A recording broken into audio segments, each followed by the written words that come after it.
شهاب. شهاب برضو في خط دفاع اول اهو. بص حضراتكم، خط دفاع اول من بتروجيت محجزين تماما اي اختراقات. لازم الاختراقات تبقى بسرعه شويه، ما فيش سرعه شويه يبقى هنشوف تتلعب الكوره. وادي الكوره السريعه، وادي الصوره السريعه، وادي الكوره السريعه، ادي الكوره السريعه. ومين اللي عملها؟ اللي عملها ابو تريكه، اللي عملها ابو تريكه. اول اختراق من العمق، زي ما اقول لحضراتكم خلاص هم فهموا طريقه لعبهم، يبقى لازم تخترق من العمق.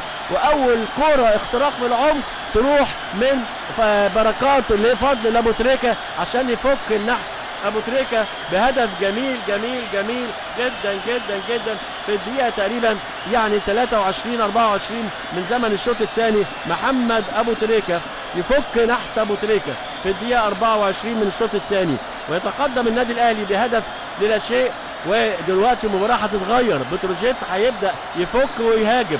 المباراه دلوقتي هتتغير، انما الاهلي في الشوط الثاني كان كويس. تغييره احمد فتحي عمل التعاشي. بص الاختراق من العمق، كان لازم الاختراق من العمق من الصبح طالما هم مقفلين الجنبين. كان لازم اول اختراق من العمق في المباراه اهو. نجح النادي الاهلي عن طريق بركات وفضل وخبره ابو تريكه يحط هدف جميل جدا جدا جدا. ادي الخبره، ادي الخبره. وكويس اللي ما جاتش زمان حسام البدري يقول الحمد لله اللي ما جاتش مع حد تاني كان شالها في الاوت. انما ابو تريكه يعني كان منتظر هذا الهدف والكل بيهنيه. والنجم